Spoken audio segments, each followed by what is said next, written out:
भीख मांगते मांगते सालों हो गए उसको। जब एक दिन क्या हुआ, उसकी मौत हो गई। मौत से पहले की घटना आपको बता देना चाहता हूं। पहले वो जमीन पर बैठ के भीख मांगता था। एक बार क्या हुआ, खूब बारिश हुई उसके शहर में, और जहां वो बैठता था ना, वो जगह डूब गया। क्योंकि मंदिर के पास ही था, भगवान के बहुत करीब था, तो जब किसी को जाके मांगना पड़े तब तो कोई डिले करे। वो तो वहीं था। उसने भगवान से कहा, भगवान इतने दिन आपके दरवाजे पे रहा हूं, कुछ तो व्यवस्था कर दीजिए। जब उस दिन क्या हुआ, एक रात में कुछ लोग आए और एक संदूक, लकड़ी की संदूक समझते हैं ना, पुराना बक्सा जो होता था लकड़ी का, उसको उन्होंने उसके सामने फेंक के वो लोग भाग गए। उसको लगा कि शायद भगवान ही मेरे लिए भेजे। कुछ टाइम वो इंतजार किया, कोई उसे लेने नहीं आया। फिर उसने क्या किया, अपने जगह पे जहां पानी लग चुका था संदूक को रखा और उसी पे बैठ के भीख मांगना शुरू कर दिया। करते करते कई साल हो गए। एक दिन जब वो मरा, तो चूंकि उसका कोई था नहीं, तो नगर निगम वाले आए, वो उसकी बॉडी को ले गए। बाद में पता चला कि ये संदूक भी उसी का है, इसी पे बैठ के भीख मांगता था। तो संदूक को भी खोला गया, लेकिन जैसे संदूक को खोला गया ना, सारे के सारे लोग हैरान हो गए, आंखें पटी पटी रही। मालूम है क्यों? उस संदूक में ना पूरा का पूरा लबालब हीरे जवाहरात भरे हुए, रतन भरा हुआ था, मतलब अरबों खरबों का संपत्ति था। अब पूरे शहर में इस बात की चर्चा होने लग गई कि एक व्यक्ति जिसके पास इतनी संपत्ति थी, वो काम कौन सा करता था? भीख मांगता था। फिर शहर के जितने भी बुद्धिजीवी लोग थे, उन सबको इकट्ठा किया गया, सिर्फ इस बात के शोध के लिए कि आखिर जब इसके पास इतना था तो ये भीख क्यों मांगता था। सारे लोग अपने अपने काम में लग गए, कई महीने बीत गए, तब जाके धीरे धीरे लोग निष्कर्ष तक पहुंचे।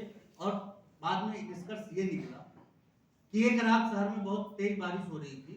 उस दिन पुलिस ने शहर के जितने भी बड़े गुंडे थे उन सबके यहाँ रेड मारा, जिसमें कि सबसे बड़ा गुंडा जिनके पास सबकी संपत्ति जमा थी, वो भाग रहा था। रास्ते में उसने अपना बक्सा कहीं फेंका था और आगे पुलिस वाले ने उनका एनकाउंटर कर दिया।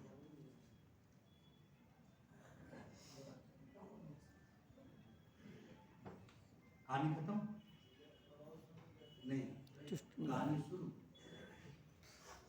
वो भिखारी इतने साल उस पे बैठ के भीख मांगा, उसको भी नहीं पता था उसमें सोना रखा है। गलती से यदि एक बार खोल के देख लेता तो क्या हो? उसे भीख नहीं मांगनी पड़ती। भीख नहीं मांगी, खोला क्यों नहीं? उसे पता ही नहीं था। नहीं, आपसे पूछना चाहता हूँ, खोला क्यों नहीं? जानकारी नहीं थी। माइंड सेट था भिखारी का। उसको पता नहीं था कि हम किस चीज पे बैठे हुए। तो भाइयों और बहनों, हम में से ना 90% आरसीएम करने वाले इसी तरह बक्से पे बैठे हुए कि पता ही नहीं कि आरसीएम कितनी पावरफुल है।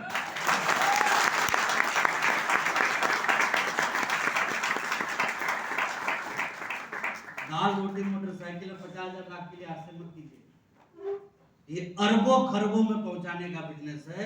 और यदि आप सही मनोबल के साथ इस बिजनेस को सीखते हुए बार बार लगातार करते रह गए, तो एक दिन देखिएगा कि आप अपनी जिंदगी में अपने आप को कहां पाएंगे और कितनी ऊंचाइयों पे पाएंगे। मैं बस इतना ही जानता हूं कि यदि आप सीख गए, यदि आप टिक गए और यदि आप टिकाने वाले बन गए, तो आप इस बिजनेस के सितारे बन जाएंगे, इस बिजनेस के कामयाब व्यक्ति बन जाएंगे और आने वाले समय में आरसीएम बिजनेस के एक डायमंड बन जाएंगे। तैयार है इसके लिए? तैयार है इसके लिए? कुछ बड़ा करने के लिए तैयार हैं? कुछ अनोखा करने के लिए तैयार हैं? कुछ नया करने के लिए तैयार हैं? बदलते जमाने के काम को करने के लिए तैयार हैं? तो दोस्तों, आप सभी का स्वागत है आरसीएम बिजनेस में। और मेरी बातचीत यहीं पर खत्म होती है। आप सबसे मिलके बहुत अच्छा लगा। मैं मेरी बात को विराम देना चाहता हूँ। बहुत बहुत धन्यवाद। जय आरसीएम।